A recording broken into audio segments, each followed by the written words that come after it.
Hi hello നമസ്കാരം. വീണ്ടും തൊപ്പി ഒരു വിവാദവുകയാണ്.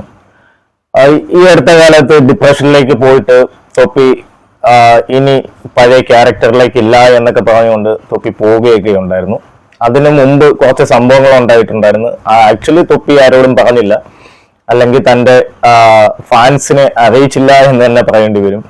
അത് മറ്റൊന്നുമല്ല, ഇദ്ദേഹത്തിൻ്റെ ഫ്ലാറ്റിൽ നിന്നും കൂട്ടുകാർക്കൊപ്പം ഫ്ലാറ്റിൽ നിന്നപ്പോൾ ലേഡീസും ഒക്കെ ഉണ്ടായിരുന്നെന്ന് പറയുന്നുണ്ട്. 3ഓളം ഗേൾസും 3 അല്ലാതെ ആണുങ്ങളും, അങ്ങനെ മൊത്തത്തിൽ ഒരു 7-8 പേരുണ്ടായിരുന്ന ഒരു ഫ്ലാറ്റിൽ നിന്ന് അതേ കണക്ക് തൊപ്പിയുടെ ഫ്രണ്ട്സിന്റെ കയ്യിൽ നിന്നും, അതേ കണക്ക് തൊപ്പിയുടെ ഡ്രൈവറുടെ കയ്യിൽ നിന്നും ഇതേ കണക്ക് രാസ ഉൽപ്പന്നം MDMA പോലുള്ള മയക്കുമരുന്നുകൾ പിടികൂടി.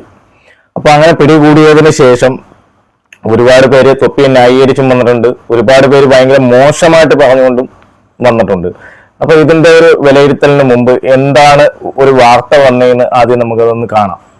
രാസലഹരി കേസിൽ പ്രതി ചേർക്കപ്പെട്ട യൂട്യൂബർ തൊപ്പി എന്നറിയപ്പെടുന്ന നിഹാദും 3 സുഹൃത്തുക്കളും ഒളിവിലാണ്. അവർ മുൻകൂർ ജാമ്യാപേക്ഷയുമായി കോടതിയെ സമീപിച്ചിരിക്കുന്ന വാർത്ത കൂടി വരുന്നുണ്ട്. അമൽ, ഏത് കോടതിയാണ് ഇപ്പോൾ ഈ രാസലഹരി കേസിലൊക്കെ അങ്ങനെ മുൻകൂർ ജാമ്യത്തിന് സാധ്യതയുണ്ടോ? ഏത് കോടതിയാണ് ഇയാൾ സമീപിച്ചിരിക്കുന്നത്?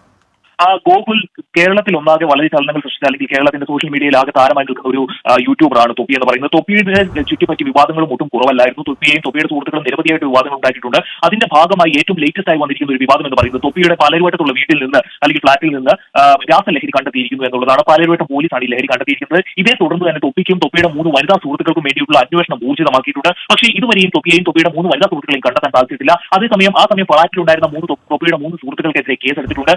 തൊപ്പി ഒളിവിൽ പോയതിന് പിന്നാലെ തന്നെ എറണാകുളം പ്രിൻസിപ്പൽ സെഷൻസ് കോടതിയിൽ മുൻകൂർ ജാമ്യത്തിന് വേണ്ടിയിട്ട് അപേക്ഷ സമർപ്പിക്കാനുള്ള തയ്യാറെടുപ്പുകളിലാണ്. പക്ഷേ ഇത്തരത്തിലുള്ള ഒരു കേസിൽ മുൻകൂർ ജാമ്യം ലഭിക്കുമോ എന്ന കാര്യം ഇപ്പോഴും സംശയാസ്പദമായി നിലനിൽക്കുന്ന കാര്യമാണ്. ശരി, അമലാണ് വിവരങ്ങൾ നൽകിയത്. ഏതായാലും ഗെയിമിങ്ങിലൂടെ പിന്നീട് യൂട്യൂബിലൊക്കെ വലിയ തരംഗമായി മാറിയ വിവാദങ്ങളിൽ കേസുകളിലൊക്കെ പെട്ട ആളാണ് ഈ തൊപ്പി. ഈ വാർത്ത എന്ന് പറയുന്ന എല്ലാം സത്യമല്ലെന്നും സത്യങ്ങളെല്ലാം വാർത്തയല്ല എന്നും ഉള്ളൊരു തിരിച്ചറിവും കൂടാണ് ഈ ഒരു വാർത്ത. പക്ഷെ ഇതിനകത്ത് സായിയോ അല്ലെങ്കിൽ നമ്മുടെ കാവൽക്കരിപ്പൊടി പോലീസിനെ വിളിച്ചിട്ട് കുറെ കാര്യങ്ങൾ ചോദിക്കുന്നുണ്ടായിരുന്നു. അതിനകത്ത് തൊപ്പി പ്രതിയല്ല എന്നാണ് പറയുന്നത്. ഇന്ന് തൊപ്പി പ്രതിയല്ല എന്ന് നമുക്ക് തീർത്ത് പറയാൻ പറ്റത്തില്ല. അതിന് കാരണം ഇവിടെ സായിയൊക്കെ വന്നിരുന്നത് ന്യായീകരിക്കുന്നുണ്ട്, തന്റെ സുഹൃത്തിനെ ന്യായീകരിക്കുന്നില്ലെന്നൊരു തെറ്റുമില്ല. പക്ഷെ സായി തന്നെ ഇവിടെ പറയുന്നുണ്ട്, സായിയുടെ ഈ സുഹൃത്തിനെ കുറച്ച് നാളുകളായിട്ട് അദ്ദേഹം കോണ്ടാക്ട് ചെയ്യുകയോ അങ്ങനെയൊന്നും ഉണ്ടായിട്ടില്ല എന്ന്. ഡിപ്രഷനിൽ നിൽക്കുന്ന സമയത്ത് എന്തു ആവാം, ഒരുപക്ഷെ ഇത് ഉപയോഗിച്ച് കാണാം. ഈ പറയുമാതിരി തൊപ്പിയുടെ തന്നെ ഡ്രൈവറിന്റെ വീട്ടുകാർ പറയുന്നത് തൊപ്പിയുടെ ഡ്രൈവർ ഇന്ന് വരെ ഈ സാധനം ഉപയോഗിച്ചിട്ടില്ലെന്നാണ്. അപ്പൊ തൊപ്പിയുടെ കൂട്ടുകാരുടെ പോക്കറ്റിൽ ഇടുന്നത് ഒരുപക്ഷെ അങ്ങനെ പറയാം. ഇതിപ്പോ ഡ്രൈവറിന്റെ തലയിലായെന്ന് വേണമെങ്കിൽ പറയാം. ഇതെന്തുകൊണ്ട് തൊപ്പിക്ക് വേണ്ടി വാങ്ങിയതായിക്കൂടാ, അങ്ങനെ ആവാം. ഇത് മാത്രമല്ല, തൊപ്പിയുടെ പേരിലൊരു കേസോ ബാക്കി കാര്യങ്ങളോ ഒന്നുമില്ല. ജസ്റ്റ് ഒന്ന് വിളിച്ചപ്പോൾ തൊപ്പിയും ഈ 3 പെൺകുട്ടികളും എന്തിന് ഈ ജാമ്യത്തിന് പോയി എന്നുള്ളൊരു ക്വസ്റ്റ്യൻ വലിയൊരു ക്വസ്റ്റ്യൻ ആണ്. ആക്ച്വലി തൊപ്പിയുടെ പേരിൽ കേസില്ല, പക്ഷെ വരും. കാര്യം ഈ കള്ളത്തരം കാണിക്കുമ്പോൾ അർത്ഥം ഇതിനകത്ത് തൊപ്പി എന്തോ കള്ളത്തരം കാണിച്ചിട്ടുണ്ടെന്ന് തന്നെയാണ്. ഡിപ്രഷൻ സ്റ്റേജിൽ ഇരിക്കുമ്പോൾ പലരും ചെയ്യുന്ന കുറ്റകൃത്യങ്ങളിൽ ഒന്ന് തന്നെയാണ് ഇപ്പൊ തൊപ്പി ഇവിടെ ഇത് ചെയ്തിരിക്കുന്നത്. നമുക്കറിയാം, നമ്മുടെ ശശാങ്ക് സിംഗ് സഹിതമുള്ള ഒരുപാട് വലിയ വലിയ ആൾക്കാർ വരെ ഡിപ്രഷനിലിരിക്കുമ്പോൾ ഇതിനൊക്കെ മയക്കുമരുന്നിന്റെ ഒക്കെ പുറകെ പോകാറുണ്ട്. അതുകൊണ്ട് മാത്രം സായിയൊക്കെ വന്നിരുന്നത് ന്യായീകരിക്കുകയാണ്, തൊപ്പി ഒരിക്കലും ഇത് ചെയ്യില്ല, അല്ലെങ്കിൽ തൊപ്പി മുൻപ് ചെയ്തിട്ടില്ല അതുകൊണ്ട് ചെയ്യാൻ പാടില്ല എന്നൊന്നുമില്ല. മനുഷ്യന്റെ അവസ്ഥയാണ്, അത് ചെയ്യാം, അത് ചെയ്തിരിക്കാം. ഇല്ലെങ്കിൽ ഈ പറയുന്നവര് ഒരു ഡിപ്രഷനിലിരിക്കുന്ന തൊപ്പിക്ക് ഈ സാധനം ആവശ്യമില്ലെങ്കിൽ ഒരു പ്രശ്നമില്ലാത്ത ഈ ഡ്രൈവർക്ക് എന്തിനാണ് ഈ സാധനം എന്നുള്ള ഒരു ക്വസ്റ്റ്യൻ വലിയൊരു ക്വസ്റ്റ്യനായിട്ട് തന്നെ നിലനിൽക്കും.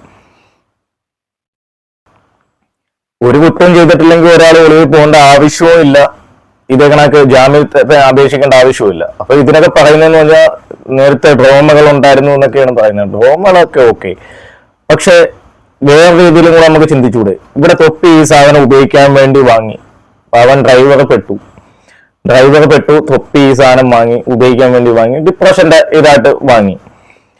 ആ സമയത്ത് തൊപ്പി രക്ഷപ്പെട്ടു. ഇനി വിളിക്കുമ്പോൾ ചോദ്യം ചെയ്യുമ്പോൾ പെട്ടുപോകും എന്ന് പറഞ്ഞിട്ട് തൊപ്പിക്ക് ഇത് ചെയ്തുകൂടൊന്നും ഇല്ലല്ലോ. അതുകൊണ്ട് തന്നെ ആയിരിക്കാം ഒരുപക്ഷെ തൊപ്പി ഒളിവിൽ പോകുന്നത്. നമ്മൾ കള്ളം ചെയ്തിട്ടില്ലെങ്കിൽ അതിനകത്ത് പ്രതിയും അല്ലെങ്കിൽ പിന്നെ എന്തിനാണ് ഒളിവിൽ പോകുന്നത്? അപ്പൊ തൊപ്പിയെ ന്യായീകരിക്കുന്നവരോട് എനിക്ക് ചോദിക്കാനുള്ളത്, തൊപ്പി തെറ്റൊരിക്കലും ചെയ്യില്ല എന്നൊന്നും നമുക്ക് തീർത്ത് പറയാൻ നോക്കത്തില്ല. കാര്യം നിങ്ങളും തൊപ്പിയുടെ വീട്ടിലല്ല കിടക്കുന്നത്. തൊപ്പി ചെയ്തു എന്ന് എനിക്കും പറയാൻ ഒക്കത്തില്ല കേട്ടോ. കാര്യം ഞാൻ ഇവരുടെ വീട്ടിലല്ല കിടക്കുന്നത്. ആക്ച്വലി ഇതൊക്കെ പോലീസ് കണ്ടുപിടിക്കേണ്ട കാര്യങ്ങളാണ്. പിന്നെ ഇവർ ഉപയോഗിച്ചിട്ടില്ലെങ്കിൽ എന്തിന് ജാമ്യം എടുക്കാൻ പോയി എന്നുള്ളത് വലിയ ക്വസ്റ്റ്യൻ തന്നെയാണ്.